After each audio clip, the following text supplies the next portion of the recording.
If you're a hockey player, then you will agree that hockey goalies are definitely a unique breed. They are dream wreckers, they are momentum killers, and they stand in the way of what every hockey player really wants. Boston Bruins goaltender Jeremy Swayman fits that description to a T. But aside from being a really good goalie and a really good person, Sway recognizes what's really important in life. Happiness and smiles go a long way.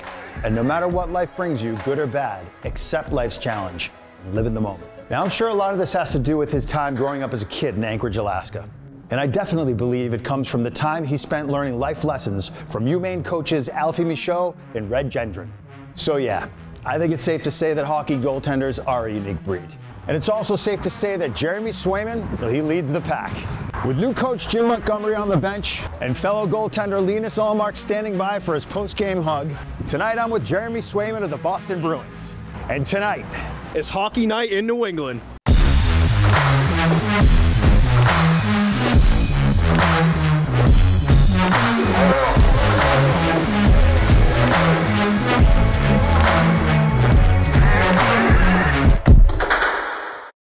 Hockey Night in New England is brought to you by Duncan. Where there's hockey, there's Duncan. Well, Alaska it's obviously a state, but it's almost like its own entity, its own country. Well, my education had taken me to different corners of the country. I was at Florida State for my pre-med stuff in biology, chemistry, and then I went to San Francisco for grad med, and then Seattle for hospital residency. And just the career opportunity came available, in Anchorage, and I'm like, I came this northeast, might as well keep going, and I was very outdoorsy, and I thought not only would this be a great career opportunity, but it would be a great opportunity for me to go hike and get out there and eventually, raise a family. And it was the most unique, incredible experience you could ask for as a kid. Being able to leave your front door and be in the complete wilderness is like a dream come true. It was phenomenal because, again, he bought into all the stuff that I had loved to do.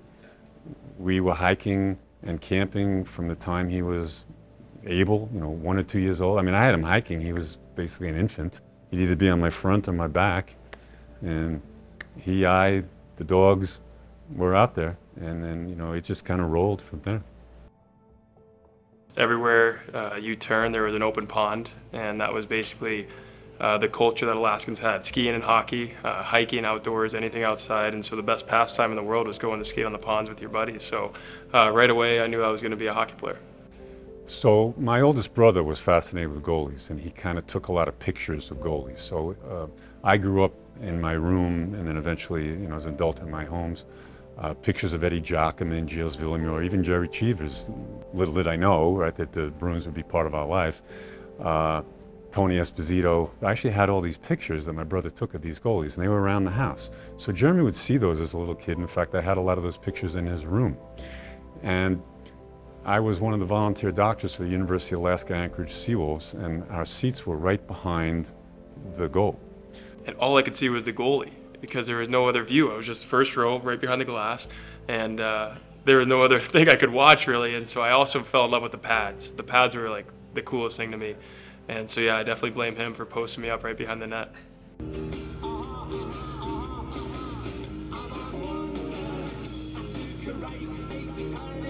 It just kind of came natural to me. I just didn't care how I looked. All I wanted to do was just stop the puck, and it ended up getting some traction. I was starting to make teams that were, 2, 3 years older than me, and I was like this kid in kindergarten playing with second and third graders. It was pretty funny at the time, but I always knew that, I think that's a lot where I learned about, teamwork and leadership too, is like being a young guy in a locker room and not really having the voice, but just learning and listening. I think that always kind of, shaped my love for playing up.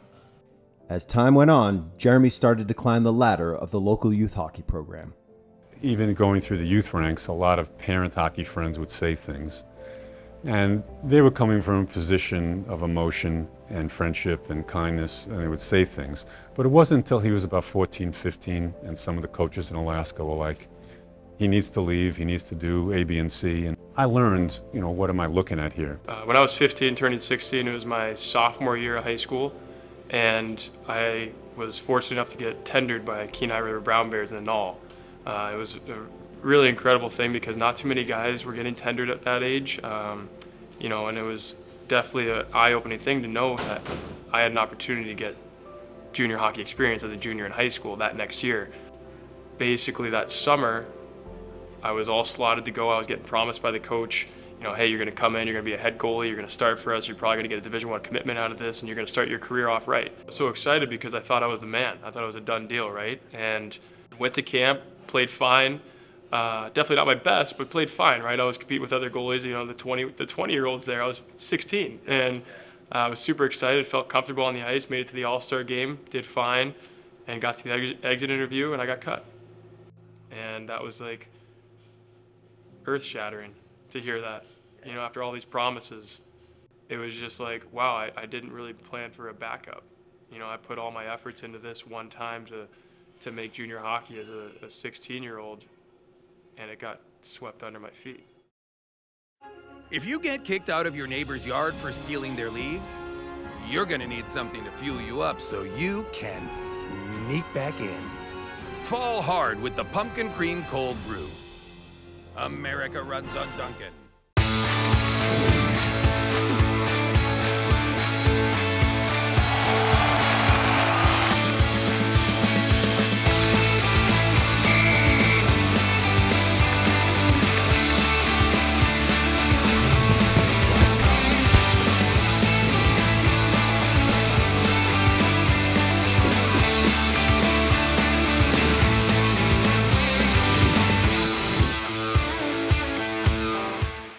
The Corey Griffin Foundation is focused on making sure that every child, no matter of background or family situation, has an opportunity to succeed, achieve, and thrive. The Corey C. Griffin Foundation started and really was an extension of the work my brother was doing while he was here with us. We would love for more people to get involved, to come to help these kids, interact with these kids, and be the role model that these kids could use. We're so proud of what we've been able to do in Corey's name, and we know that he is too. For tonight's EPS quick tip, I just want to go over the importance of a warm-up prior to stepping onto the ice for practices and games. If you don't warm up the right way, it can lead to injury. So the importance of a warm-up is you want to raise your heart rate, you want to activate and mobilize your muscles, right, through dynamic stretches, mobility drills, foam rolling, any way you can. And then you want to make sure that you have a little sweat going prior to stepping onto the ice, and it'll help you reduce injury and it'll help you feel better whenever you're skating. And if you want to train with us at EPS but you don't have the time or you can't get here in person, we just launched an online training platform called Edge Method that'll be able to help you guys learn from the best. We're at Sports Etc. in Arlington, Mass, and once again I'm with Paul Stanton. Welcome to Season 3. Good to have you, Paul.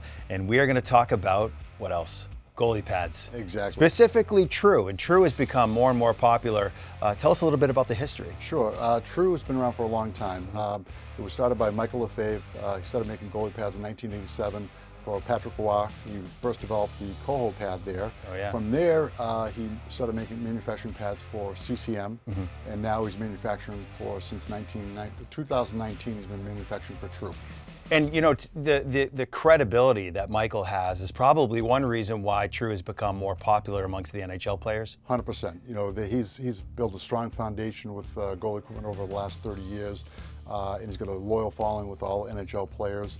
So once he decided to manufacture for True, they just all followed suit. Well, and of course, Jeremy Swayman, who's our feature here on episode 1, he uses True pads and blocker and glove as well. He does. So he uses a custom set. This one that's presented here is all made offshore, but we do a lot of custom sets through True. That's where they're manufactured in Montreal. Up there, you could end up changing the handbrake, the flex zones of the pads, Oh, wow. and do a lot of custom things to it. But his are a True custom, which is a huge way of going too. Yeah, I've noticed that goalies are very specific in the equipment they want to use, and especially amongst the youth community. When they see an NHL player using something, it tends to become popular in the youth community or high school community as well. It definitely resonates. So it's been a huge demand since we came back from the pandemic, and he's been manufacturing True. Many kids are following the lead of the NHL and really want what they're wearing in the NHL as well. You have plenty of stock here? We do. We have good inventory. Good. So to that point, if you're interested in checking out the True pads or anything related to hockey, come down and see Paul and the rest of the crew at Sports Etc. All right, Josh, you and I both know that one of the most important aspects about being a successful hockey player is skating. Yeah, well, you can never be too good of a skater, and the more powerful and efficient you are, the more energy you're going to have at the end of the game. Okay, so at J Squared Hockey, you guys are all about the treadmill here that we're standing on. Why the treadmill? Yeah, well, it's a great tool because it gives you instant feedback. We're working on body positioning and push direction, and so when you have each stroke, the track's going to tell you if it's a good one or not based on if you're traveling east to west or if you go further back into the track. So it almost highlights your mistakes immediately. You can feel them in real time. All right, and so why not just go to the ice and do that? Yeah, well, on the ice, there's going to be a lot of people. It's tough to get ice time these days, such a busy area. But here we get to focus on one or a small group of maybe 2 or 3. So you're really going to get to focus in on yourself. And with the video, you're going to get instant feedback not only from the track, but with the delayed captured video, you're going to get to see your shift. And then hopefully what we're talking about and what you're feeling is going to connect. So aside from just skating, you're also working on speed and reaction. How are you doing that here? Yeah, so the treadmill, we work on going faster in a straight line, but there's other ways to gain speed in hockey. And so we have some really cool neurovisual tools that we work on. We have light balls, some programs on the computer, and then of course this awesome Dynavision board where we're working on peripheral vision and reaction time. And so it must be fun and competitive too. Yeah, it's great. We track all the results, and so they're always wondering what their friends got or trying to beat their previous score. So it works really well. After getting cut from the Brown Bears, Jeremy scratched his way onto the Pike Peak Miners, which then led him to play with the Sioux Falls Stampede of the USHL. When I was at Sioux Falls, we did training camp, everything was going great, and it was the first tournament. It was like the open showcase. It was in Omaha. Basically the rules of the tournament, it's like 2 or 3 games, and you're not allowed to talk to a single scout until after the tournament. And I just remember, oh man, I hope I get to talk to at least 1 or 2 schools after this tournament, And I remember on Sunday, I was told to go into a locker room by myself. And I was there for like an hour and a half with coaches coming in one at a time, schools like Cornell, Ohio State, Yale, Maine, UConn, just these crazy schools, Minnesota that you never would have thought of. And every single one of them said that they wanted me to play for them next year as a true freshman. And I said, you want me to come as a true freshman? I played 2 USHL regular season games and I couldn't believe it. And there was a lot of promises being made in these conversations, and I was like I don't like where this is going. And the only school that didn't promise me anything was Maine. They also got a tip, I think, from someone that I was an outdoorsy kid. I just remember right away, they were like, hey, we loved how you played, but I just want to tell you about our university a little bit. And they said, right off the bat, they said, we heard that you're an outdoorsy kid, you love fishing, obviously from Alaska, and there's actually great parallels up in Maine, with the mountains, the rivers, and the great hiking spots, and there's mountain biking around, and I was like, oh, no way. And so I didn't really know much about Maine. It's the other opposite end of the country, right? And so I knew for a fact that I was going to definitely talk to them again. UMaine head coach Red Gendron was serious about recruiting Jeremy. He flew to Sioux Falls after a weekend. They were playing like Quinnipiac or something. And when a head coach flies to see a player, that says something. When Red kind of found out there were other schools in the mix, and I was going to be in Sioux Falls with my wife watching some of the Stampede games, and he came for a visit to have lunch with us on a Sunday afternoon. And it started out, talking about family. And I was like, the hell do you care about my family for? I'm here to play hockey. But it was not that way. It was like he talked about his family, he talked about his philosophy, and the biggest thing that struck home for me was that his goal was to make me a better person rather than a hockey player. And he knew that if I was a better person, the hockey would come. And that was something that spoke to me, and of course my dad. When I spoke with Red, it was obvious. It was just a done deal. Red cared so much about Jeremy as a person beyond just a hockey player. Soon after, Jeremy went on to not only commit to UMaine, but also to get drafted by the Bruins in the 4th round of the 2017 NHL Draft. I was slated to play on Saturday, and Saturday nights in Orono are the rowdiest nights. It's something that everyone kind of looks forward to. We wore heart rates during we played, and I had recorded the highest heart rate ever at Maine during the anthem. It was insane. And I was just so jacked up. I'm like, I gotta shut him out, right? I can't wait to shut him out. I just remember going through that game, and it was obviously a fast pace, and I was, you know, keeping up, but let in a couple weak goals, and we ended up losing the game 4-2. And after that game, I was just shooken up a bit about, you know, did I make the right decision? Did I come too early? And all these, you know, crazy, creepy thoughts coming in, and it's like, you know, did I do the right thing here? These thoughts started creeping in, like, oh, should I stayed? Should I, you know, done something different? And I remember having my first conversation with Alfie, and that was, I love that guy. And I talked to Alfie, and we did a video session, my first video session. We looked at like 3 clips, and then it was all talking. It was just about, how did you feel? And why were you thinking about the end result before you even played a second? And that whole concept of just understanding about one shot at a time, owning the moment, controlling what you can control.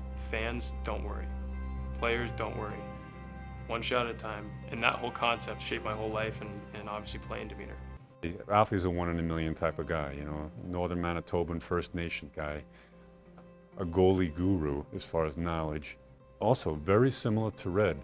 Alfie has wisdom far beyond, you know, his years, and developing a person as a human being and a person in the whole community of life beyond just, you know, the hockey rink. You know, he's obviously athletic. He was a great skater. He had a really good compete, but at the same time, I thought he was, you know, pretty sloppy. He was a sloppy goalie. He would push me. He wasn't the happy-go-lucky guy all the time, and I was hard for me to grasp at times because I would be playing really well, but he would still be unsatisfied. You know, there's definitely back and forth with him, but he's gonna listen. He's gonna try it, and you know, some things work for him, some things don't, but he's definitely willing to be open about it. For those who start wearing sweaters when it's still 80, we've got the Blood Orange Dunkin' Refresher. Because it's time your summer gets a fall refresh. Fall hard with the Blood Orange Dunkin' Refresher. America runs on Dunkin'. Mara Flooring and Design, with Central Massachusetts' largest selection of quality flooring products, featuring Mohawk carpet, wood, vinyl, and rugs, including Mohawk Revwood Select with a lifetime all-pet warranty, along with expert installation, repair, and advice from Mara's skilled installers and project specialists. When you walk out of here, we want you to be able to say, wow, that was a great place. That was a great experience. Being a family-owned business, it's our pleasure to earn your business. Now open, Warrior Ice Arena, the official practice and training center of the Boston Bruins. Our state-of-the-art facility brings the enjoyment of skating to all levels. Interested in learning how to skate or play hockey? Our hands-on staff will get you moving in no time. It's the perfect place for your corporate event, birthday party, or special occasion. Open daily, offering public skating, public hockey, and freestyle. Skate where the pros skate. Warrior Ice Arena at Boston Landing. Visit us at warrioricearena.com or 617-WARRIOR.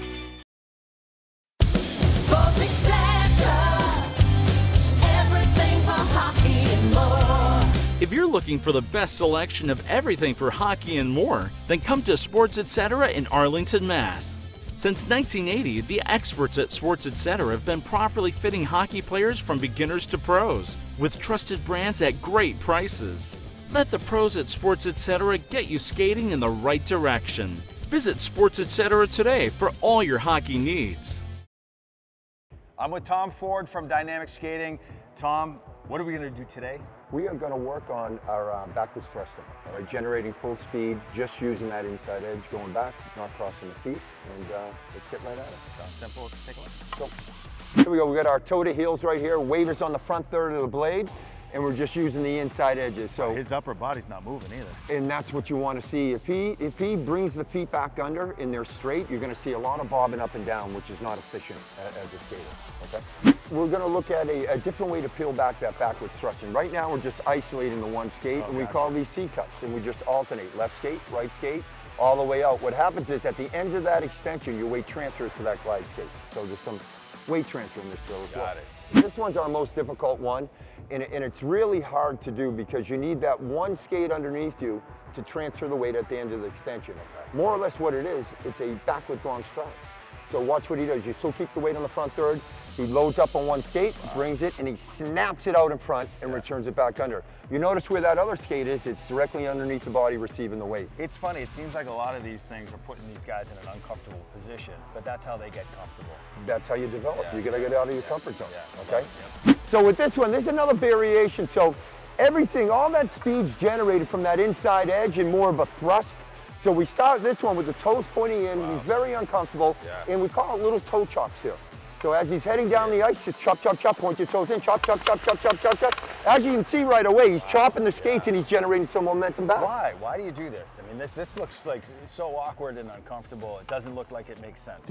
So if you look at it too, and when we peel back the backward thrusting a lot, and it depends too at what level you still see this at, is when they come out, they do these C cuts and they keep the weight too long, they return the feet back underneath the body, when it kills their momentum. Got it. You want to be heading in that direction, so it should be more up to the front and to the side when we transfer. Look where I finish off here and not back here. Yeah. So it helps me generate that speed and continue with that momentum.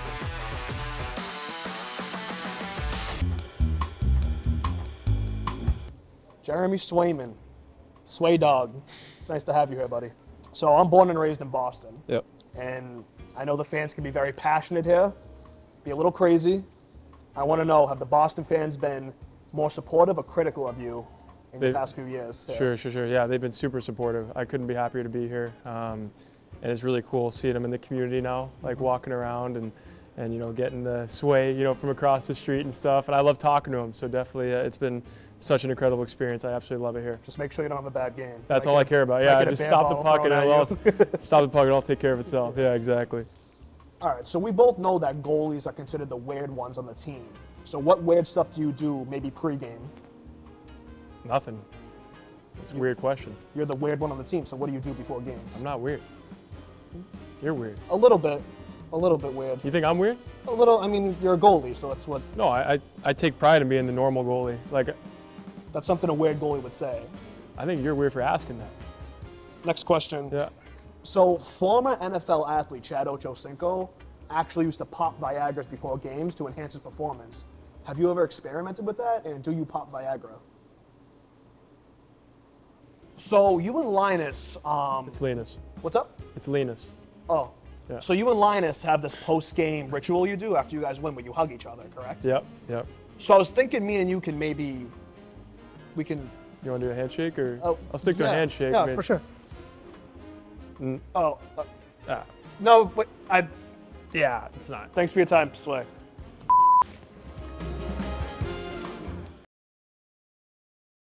Swayman played 3 seasons for UMaine, where he ended up with a .939 save percentage and a 2.07 goals against average. He then went on to start his professional career. Recorded to Providence first. We might have had a couple of skates with the guys and like seeing the guys, you know, in real life, you know, like that was pretty eye-opening. It was pretty cool to look across the room and, you know, oh, there's Brandon Carlo, oh, there's Bergeron, oh, there's Pasta. Like, all right, this is cool. But at the same time, I felt like I belonged there, and I wanted to make sure that I had that confidence and that swagger to be like, you know what, I'm wearing the same jersey as you, I'm gonna do whatever I can to help this team win, kind of thing. I remember it was after a game at Marlboro. I was in the locker room and Mike Dunham came up to me and he said, "Hey Sway, you're going to Boston." Say that again? Like, what? And he's like, yeah, you're getting called up, like you're gonna go on a road trip. No guarantees you play, but you're going on a road trip. And I just remembered calling my dad and he's like, I'm going to, you know, like screaming on the phone. It's like, you know, again, we're not guaranteed to play a single game, but it's like, I get to go on an airplane, I get to see, you know, what it's like to be in the NHL. And it was too soon for me to get there, and actually it was COVID protocol going on at that time, and they thought Alaska was a different country. Like, you can't come to the game, you're from Alaska. I'm like, oh, okay. And I watched it on TV, and there we go. I remember on the plane ride over, goalie Bob came up to me and he's like, "Hey, you're gonna get a swing at it tomorrow. Like, be excited. Let's do this. Like, I'm here for a reason. I'm gonna help this team win games." And I think that game in Philly was like 40 plus shots, and we won 3-2. You know, it was amazing. I mean, he came up and you know, it felt pretty seamless, you know, from afar watching it, and obviously the pressure that comes with being a goalie, and not only that, but in the city of Boston, and you know, and on a very competitive team that's, you know, looking to make a run every year.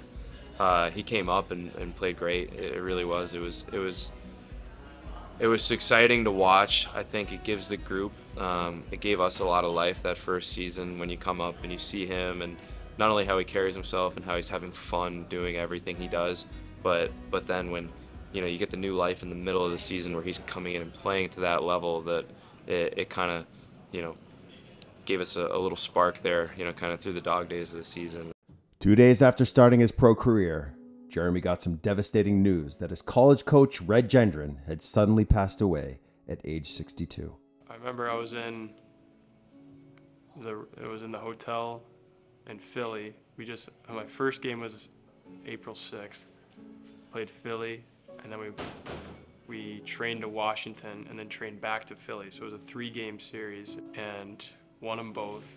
And I was like really excited to get the nod again, play against Philly. And I remember waking up after, it was our day off, so I remember waking up after breakfast and I got a call from Alfie. And I'm like, all right, he's just gonna beak me about, you know, the bad turnover I gave up or whatever. And so he called me and he was in tears. And the first thing he said was, "Red's gone."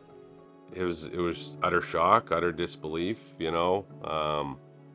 You know, I talked to him, and you know, he said he was ready to kick my rear end the next time we got together because he felt great. He just had a doctor's appointment, and you know, and it's just all of a sudden he's gone.